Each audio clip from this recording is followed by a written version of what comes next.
Bonjour and welcome to the Red Lake Nation College Gikendaasowin podcast, a space to discuss topics on culture and language, history, community happenings, student spotlights, and more. This week in the studio, we have assistant grant writer Jasmine Gonzalez of the Red Lake Nation College talking with Red Lake Nation's Director of Agriculture, Cherilyn Spears, about the Red Lake Buffalo Ranch, Gitagon Acres, on November 9th, 2022. Red Lake Nation College would like to thank the National Endowment for the Humanities for their generous support in the creation of this podcast. We hope you enjoy the podcast. Me Gwitch. Bonjour, this is Jasmine Gonzalez. I am here at Red Lake Nation College interviewing Cherilyn Spears. Hello, Cherilyn. Thank Hello. you for coming in. I would like you to introduce yourself. Bonjour, Jaguda Shik Indigenous Cause. Musquagami Mizaga I Gunning and Dunjiba. Migizi and Dundame. My English name is Cherilyn Spears, and I'm from the Red Lake Nation, and my clan is the Eagle Clan. I'm excited to interview you today about your involvement in the Buffalo Bison Ranch, but I'm also interested in learning more about you and your life and how it led up to what you are doing today. Thank you for inviting the Red Lake Agriculture Department to be a part of this podcast. In 2015, I was working for economic development, and the new chairman had a series of meetings, community engagement meetings, and the people were asking why we didn't have our own vegetables grown here and a buffalo ranch. Because we had so much land, and why are we transporting all our produce and food in? And so after that, we held some meetings and started the food initiative. And what we wanted to do with the food initiative is to provide locally grown vegetables and meat to the citizens of Red Lake. Prior to that, I was interested in geology, and with that there, what I wanted to do was try to help our people, our nations, against being ripped off by multinational corporations. From there, I changed over to computer science, and I really enjoy working with computers, but I saw there was a need for my organizing skills. So with that, I applied with economic development and became their project coordinator. Wow. So for those who don't know, why is the bison a part of the Native culture? The bison are part of the Native culture as it's always provided food. We have our 7 teachings, and one of them is respect, and that's what the buffalo represents, is respect. And to us, we respect it, and in turn, it gives us food, and it gives us clothing, and it gives us tools. We can utilize all of the buffalo to provide us food and also the tools to harvest. So the Buffalo Ranch, how did it start? So through the series of meetings, when the people were asking about why couldn't we have our own buffalo ranch, I started looking into and contacted the Intertribal Buffalo Council, and we became a member of their organization. We were able to do a feasibility study and a business plan to see if we were a good fit to be able to do such a business. I reached out to my friend Carlene Hunter with the Native American Food Products, and she said if the tribe ever wanted to do a tribal business, to start a buffalo herd, and they would buy up all our buffalo. And that's one thing that I get asked about it. Where when I want to do a plan, they say, our project, they say, what is the plan? And so I always got to provide a plan. And so right there, one part of the plan is, who are you going to be selling to? Will you have a buyer? And so right there, I knew I had a buyer. And so with the help and technical assistance of the Intertribal Buffalo Council, we applied for grants, and we just start building the fence and install the water system. And I contacted Wind Cave National Park because their buffalo are 100% buffalo. I go back and forth between bison and buffalo. I like the word buffalo, but technically they're called bison in North America. But for this purpose, I'm going to use buffalo. And so I contacted the Wind Cave National Park because they have 100% buffalo. Some buffalo suppliers have some beef in them, and we wanted the 100% buffalo. And we developed the MOU with them, whereas we are first on the list to get as many buffalo that we want to take every 2 years. And so we applied for the grant, we got funded, we installed our fence, we installed our all-season water source for them, and we got their, in the winter they have to have supplemental feed, so we got their hay ready.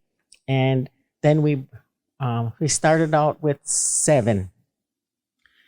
Right today, we have grown to 31 buffalo. The first 7 were in a 80-acre pasture. And then a year later, we installed a 200-acre pasture, and we received 15 more buffalo. During that time, we had additional 5 that the cows had had. So now we are up to 31 buffalo. Wow. So where is this located? The Buffalo Ranch is located, we call it the Buffalo Ranch because at the Intertribal Buffalo Council, they said, don't call your buffalo farm, call it a ranch. So we call it a ranch. And the ranch is located about 20 miles west of the reservation on 2 farms that we own, Red Lake owns. It's 20 miles west of the reservation. It's on fee land. It's not on a trust land. It's not on the reservation. But it's close by. It's right next to the Clearwater River, which is nice. All right.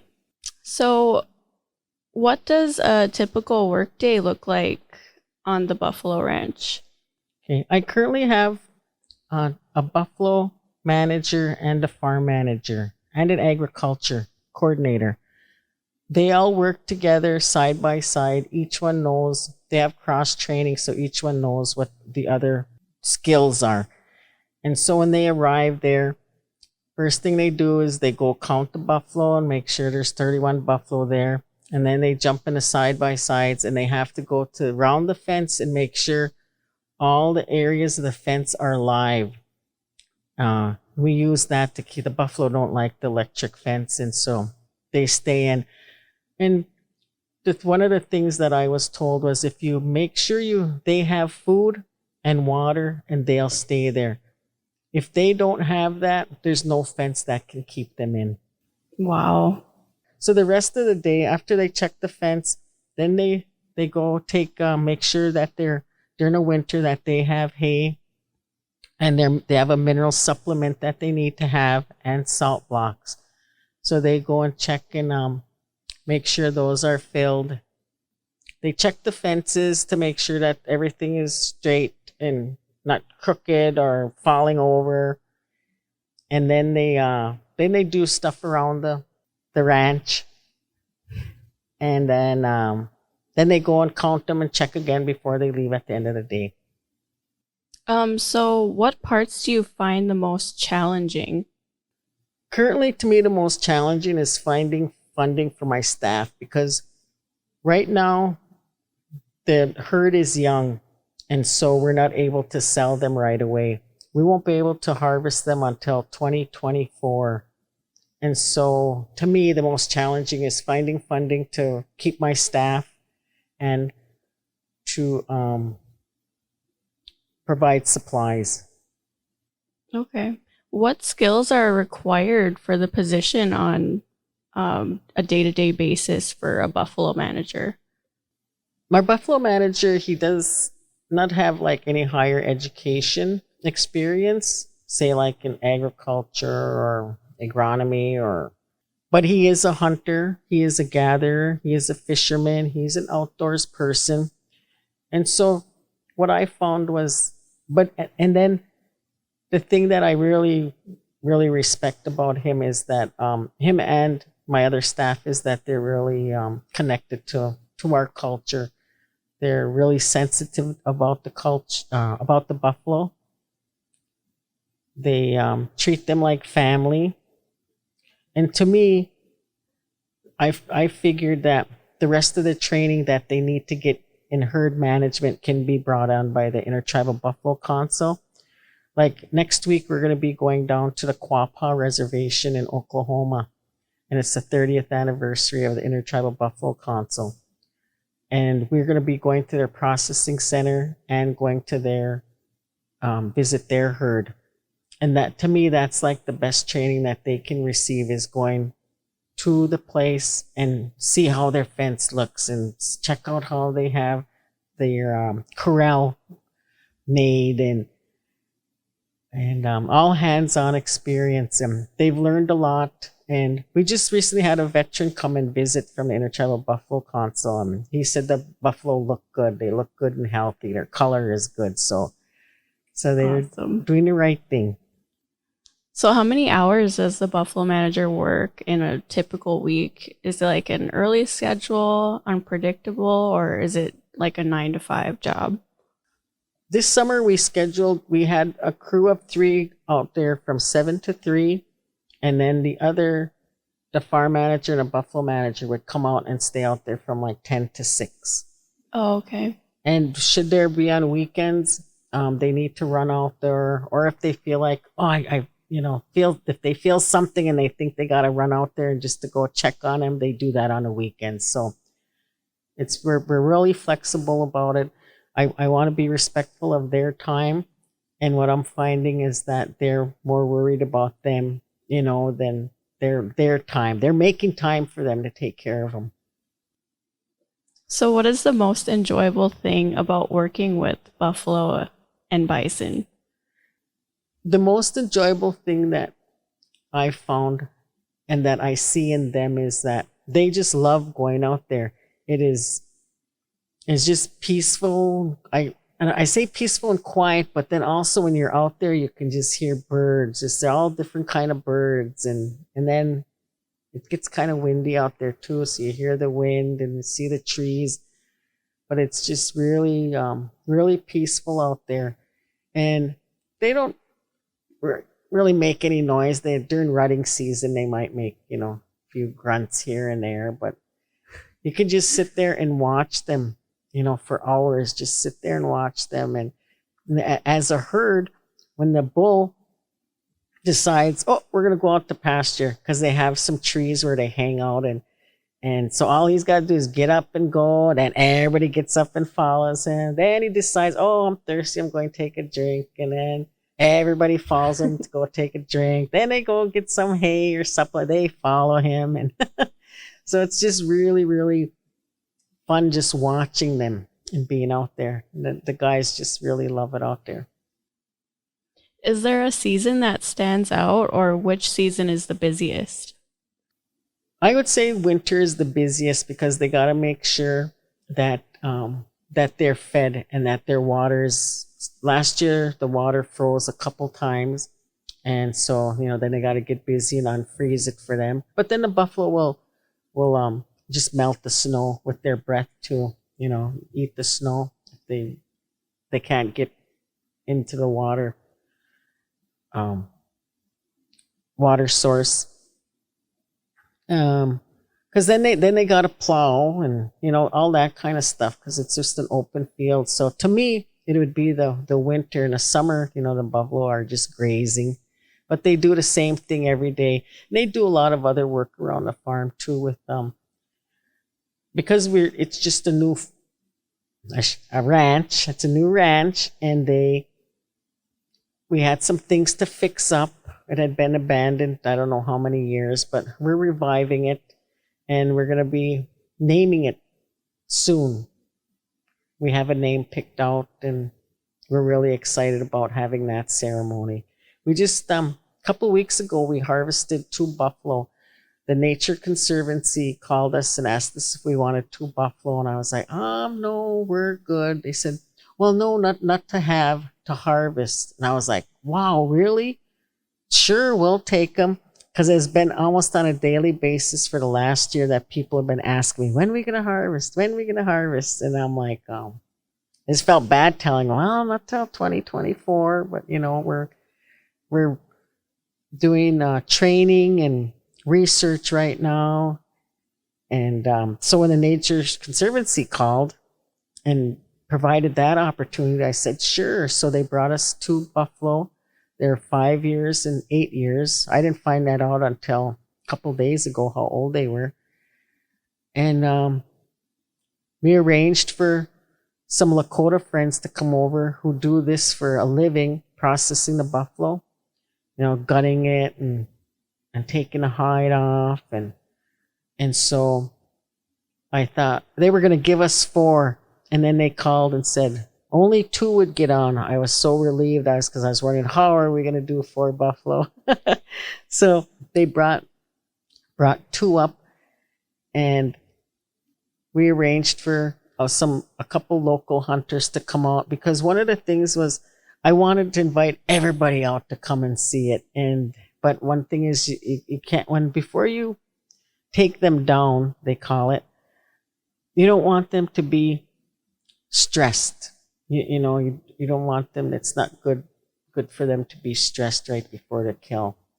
So I only invited a few select people out, the shooters, the people who are going to be videotaping it, and then our Lakota friends who are going to be helping us with the training of processing.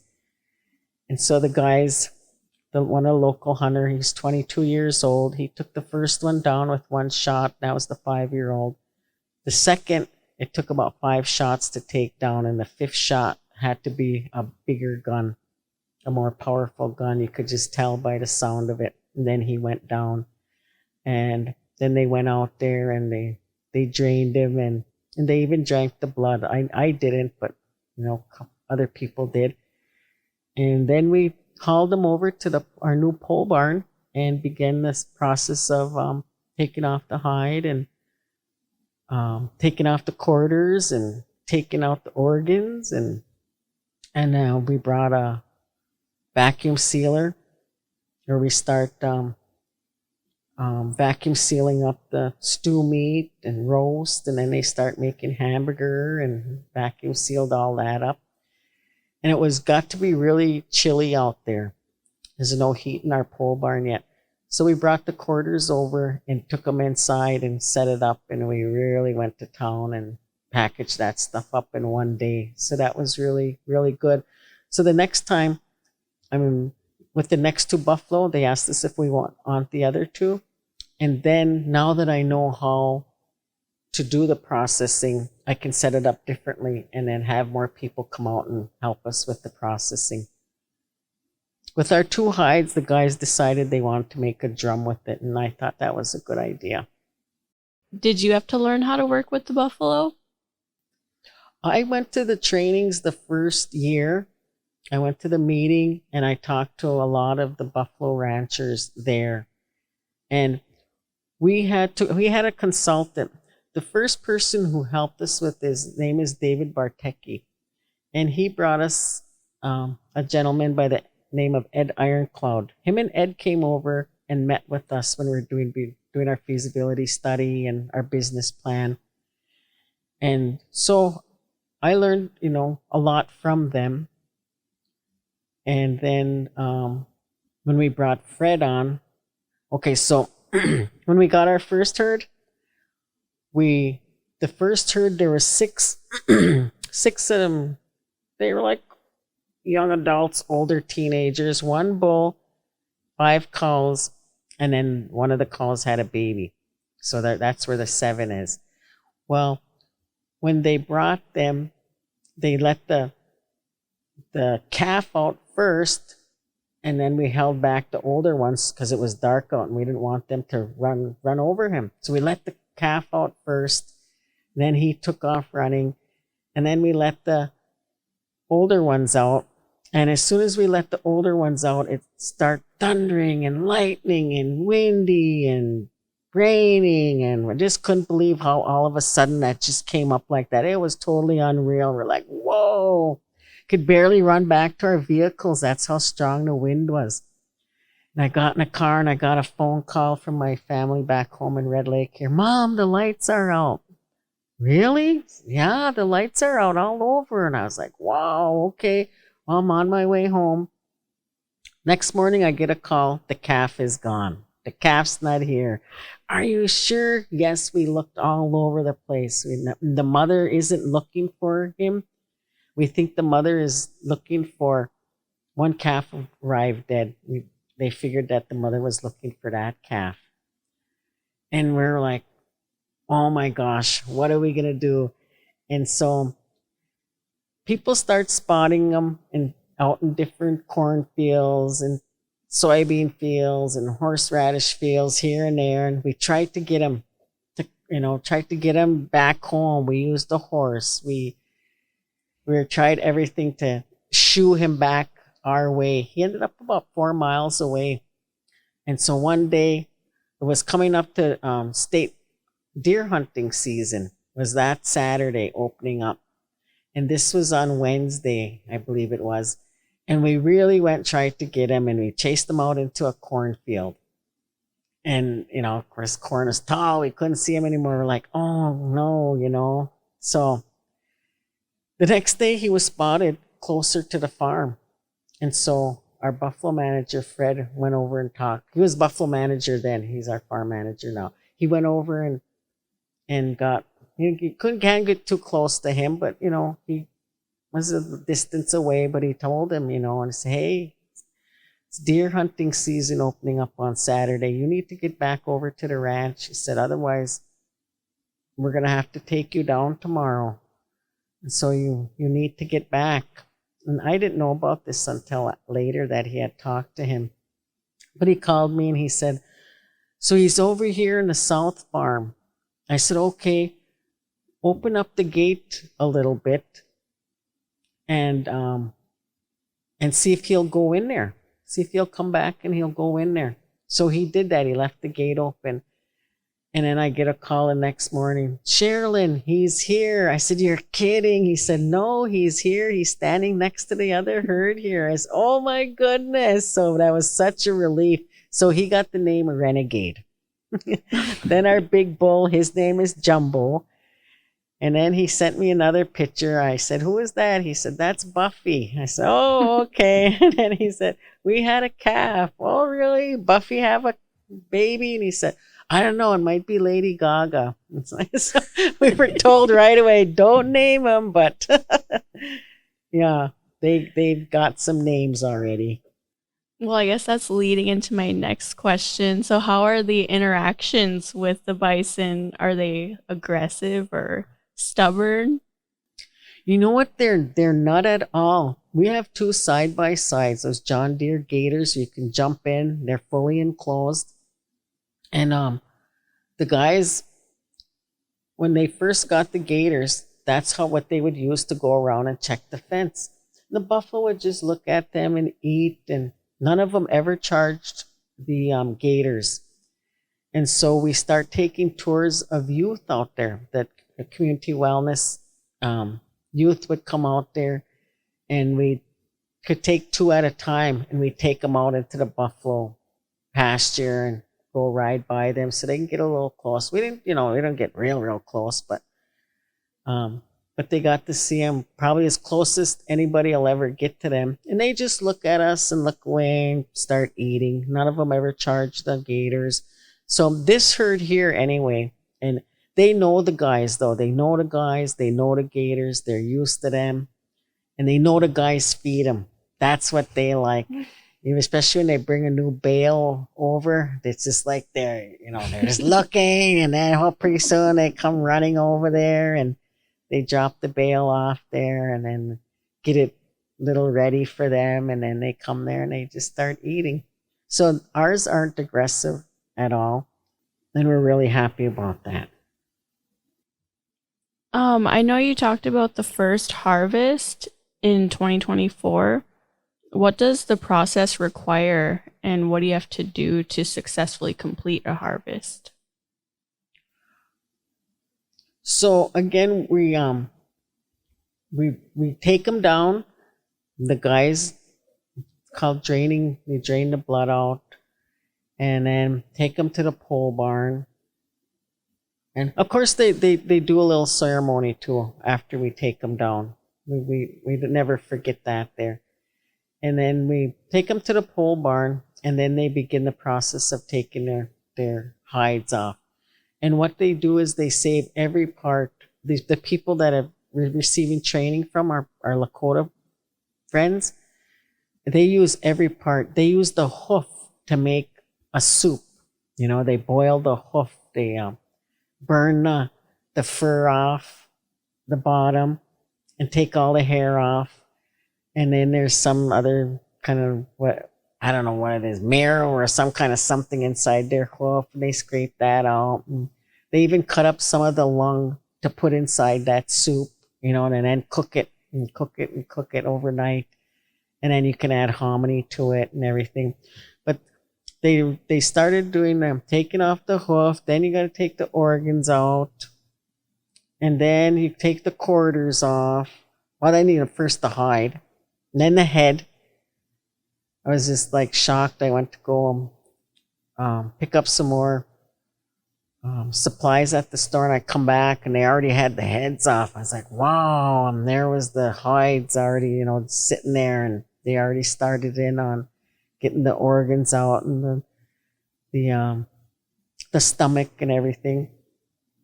And then we separate that. We had different buckets and everything that we use to put all the organs in, and then we start processing the meat. We have a clean table. We always keep the bleached water, soap and water nearby, hot water, and would be washing off our tables and our containers. You have liners to put in there. So then they just start cutting up the meat and throwing them inside the bags and the containers. We grab them, take them over to the next station where they start vacuum sealing. So that was the process. They would cut, they put it in our bins with the plastic bags, go over to the vacuum sealer station there, package that up, and then set it on table and get it into the cooler and freezer. So you were planning to bring people from the community for the first harvest. What are the people going to do to contribute to the process, or what is going to be their role in the first harvest? Well, the first harvest is they'll be back over in the pole barn where we're going to be starting with the butchering. Again, I don't want too many people out where we're going to, in the area where we take them down. We've been putting them in our 8-acre garden. It's an 8-acre fenced-in garden. And the last two that we got, I just have to mention this, that we let them out into that 8-acre garden. And we come back, all of our orchard trees were all pruned. All the apples were off. All the fruits were off. That was really funny. We just laughed because they need to be pruned anyway. And so when we bring them back, after we take them down, we'll bring them back to the pole barn. We'll have different stations set up. We'll talk to the people and tell them what's going to take place first. And, this is where we're going to make roast. This is where we're going to cut up stew meat. This is where we're going to make burger at. And what they'll do is they'll help us take the hide off. They'll watch and see how you take the head off and the feet. And then they'll see how you take all of the guts out and everything. But what they'll do then is that they'll help us with vacuum sealing the roast, the stew meat.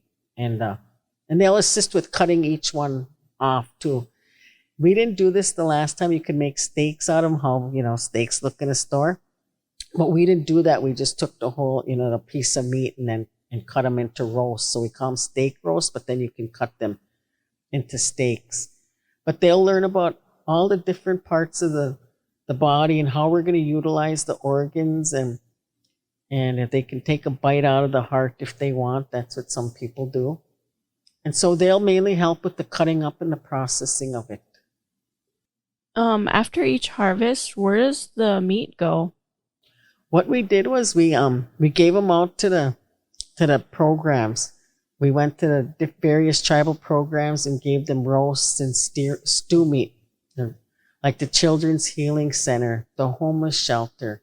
We took it to the Red Bee Rehab, over to the immersion school. We gave a lot to the Red Lake ENP so they could make the elders meals, and we took some up to Panema ENP, Elderly Nutrition Program, and the school. And then she gave out the rest of the meat that she had to the community elders in Panema. We have another freezer full, and I injured my arm when we were doing the processing, so I'm a little delayed on giving the meat out. But the plan is to give it to our elders and families. And I want to keep the ENP furnished with roast to cook out throughout the winter. When we get these next 2 buffalo, we thought we're going to just make burger out of the 2 buffalo. That is our plan, well, at least one. Just make burger out of everything, and we'll have a lot of burger to give out. The burgers were just delicious that were made. They're just fresh. So what kind of ceremony will be performed? It's just the giving thanks ceremony. You know, it's not a real in-depth, but offer our tobacco to the Creator and give thanks for allowing us to be able to harvest this precious meat that's very, very good for us. It's really healthy meat to have. What is the goal of this buffalo ranch? The goal is to provide our tribal programs, our schools, and our community with buffalo. We want to replace beef with the buffalo to utilize in the schools, and to provide one traditional meal. We'll start off with one traditional meal a week for our elders. They say if you provide your elders with one traditional meal, meaning wild rice, buffalo, hominy, deer meat, whatever it is, if you provide one meal that makes such a big impact on their body, that makes it healthier instead versus processed food. And so our goal is to be able to provide our community with this healthy meat that we have, and also to become sustainable too. We have to make our farm sustainable. So the plan is to grow enough to sell to the Native American food program, as well as provide our, again, schools program and community members with a healthy meat. Do you have anything else you want to add? Just an invite to come out and meet them. All right. I would like to go visit too sometime. So, well, yeah, I'm here with Cherilyn, the Director of Agriculture in Red Lake Nation. Thank you for coming. Miigwech. Miigwech for having us. We hope you enjoyed this week's episode.